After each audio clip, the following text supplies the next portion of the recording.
Now moving on to row 2, we're going to chain 3 for the double crochet. Remember, this is called our turning chain, and we need to chain 3 at the beginning to reach the height of the double crochet. And like I just said when I was going over counting them, the chain 3 for the double crochet does count as a stitch. So whenever we're working our second row, this chain counts as a stitch, which means we'll be placing our very first stitch into this stitch here.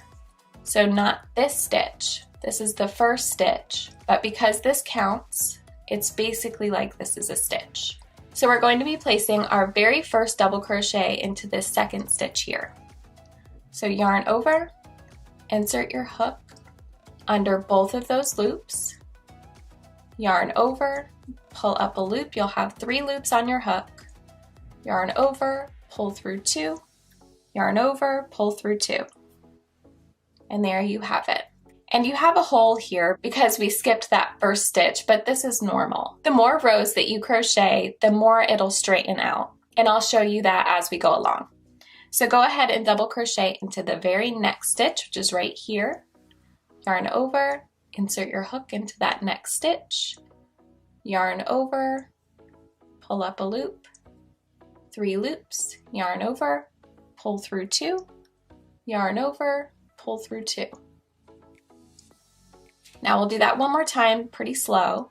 Yarn over, insert your hook into the next stitch, yarn over, pull up a loop, yarn over, pull through 2, yarn over, pull through 2. Now I'm going to continue double crocheting slowly across the row, and you continue to do the same.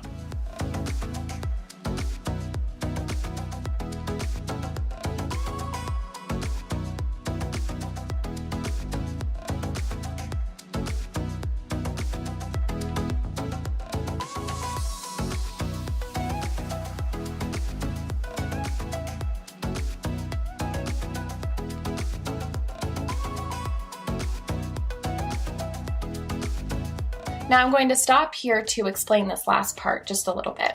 So now we have 2 stitches left in this row. This right here is an actual double crochet, so you can see the stitch here. But then we have that chain 3 that I was telling you about that we skipped in the beginning. You will also double crochet into the top chain of that chain 3. So you don't want to forget to put a double crochet there. So I'm going to double crochet into the next stitch, and then double crochet into the top of the chain 3.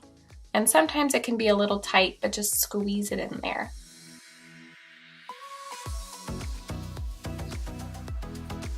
All right, and there you have your second row of double crochet. So let's go over this really quick again.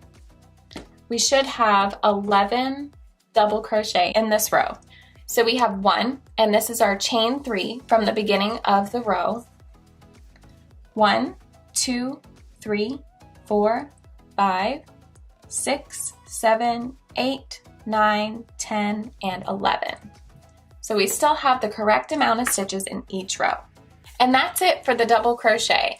Continue this swatch by repeating row 2, chain 3, and double crochet in each stitch across. Remember, you can always go back and rewatch the steps as many times as you need to.